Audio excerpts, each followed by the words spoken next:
First, some context.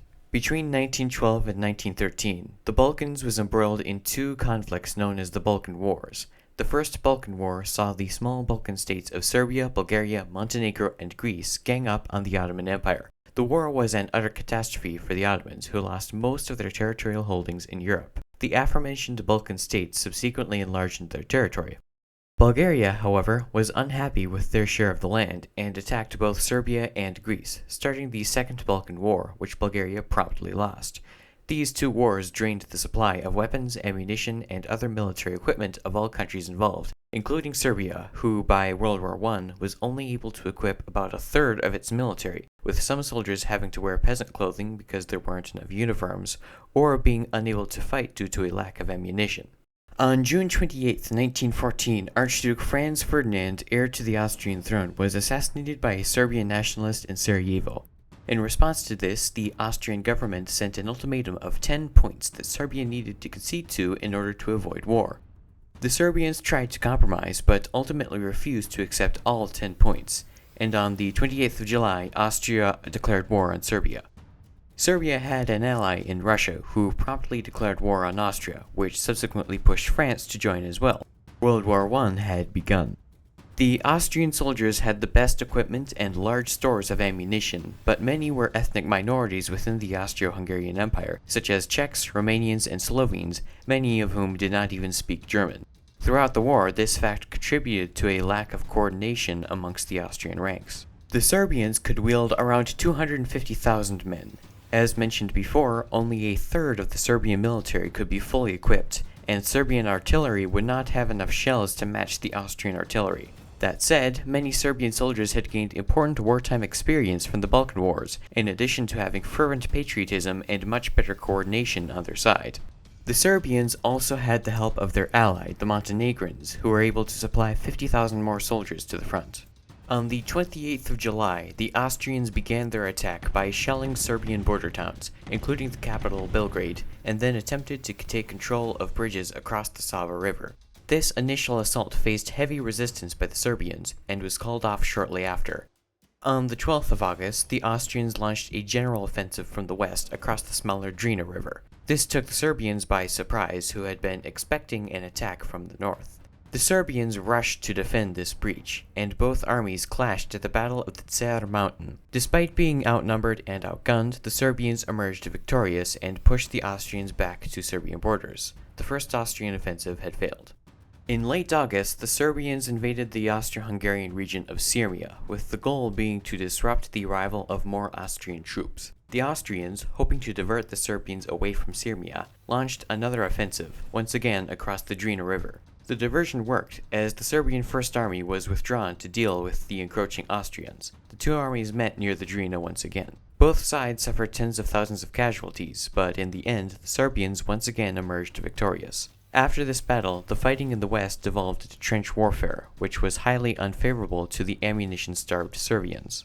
On November 5th, the Austrians launched another massive offensive from the northwest. This time, the Serbians had neither the men nor the equipment necessary to hold. Instead, Field Marshal Putnik pulled back most of the Serbian main line deeper into Serbia. Belgrade was captured in late November, and the Austrians began acting like they had already won the war. However, at the beginning of the war, the Serbians had ordered large amounts of ammunition from their allies France and Russia. This ammunition finally arrived by early December, and on December 2nd, the Serbians launched a surprise counterattack. The Austrian lines were incredibly overextended and were easily pushed back. By December 15th, Belgrade had been liberated.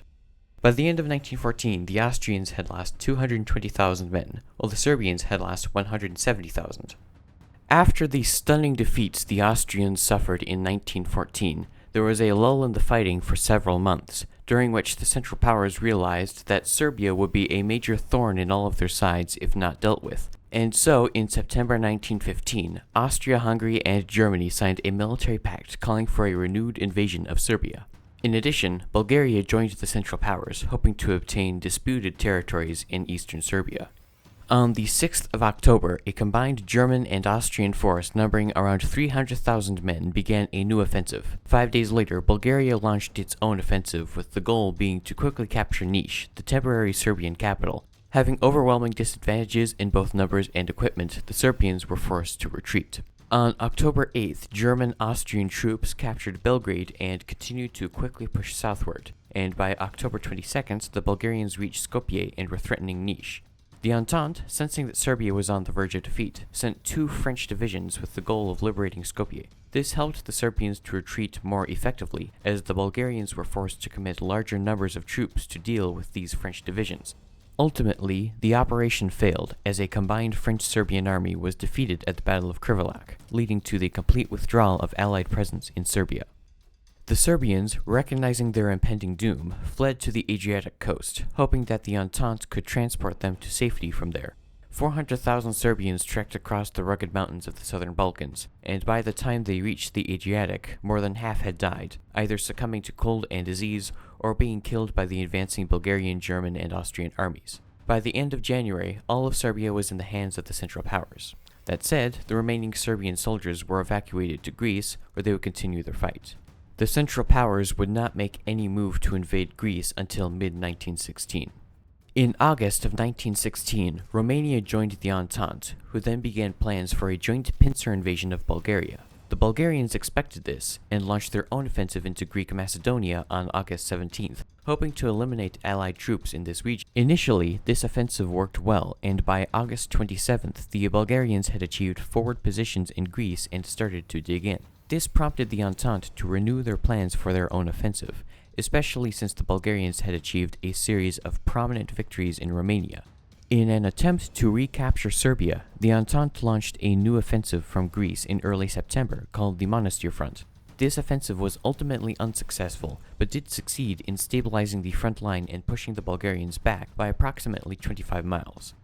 Now, the political situation in Greece was quite complicated, as the king of Greece, Constantine I, was pro-Central Powers, while the prime minister, Eleftherios Venizelos, was pro-Entente, and officially Greece was neutral. In late August 1916, pro-Venizelos militants launched a coup, aiming to protect Macedonia from the Bulgarians, something the Greek king refused to do. This conflict between royalist Greek forces and the Venizelos coup would last for almost a year until mid-June 1917, when the Venizelos gained the upper hand, winning the civil war and dethroning Constantine.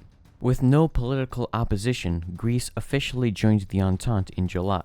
Between January of 1916 and May of 1918, neither the Entente nor the Central Powers were able to gain any sort of an advantage. In late May 1918, an Allied force attacked and captured the small village of Skra in northern Greece. While this might seem like a minor victory, it marked the first instance in the war that the Entente had been able to breach Bulgarian positions. This loss prompted the Bulgarian Prime Minister to resign, and his successor pursued peace negotiations with the British, who refused, as they didn't want to go against the wishes of their main ally in the Balkans, Greece. In September 1918, the Entente launched another full offensive into northern Macedonia. This time, the Bulgarians were overwhelmed and retreated. By September 29th, the Entente liberated Skopje. This loss, combined with anti-monarchist protests within Bulgaria, prompted the Bulgarians to withdraw from the war. The Entente continued to push north, and by November 3rd were standing on the doorstep of Hungary, who surrendered the same day. Austria had already capitulated to the Italians on October 3rd.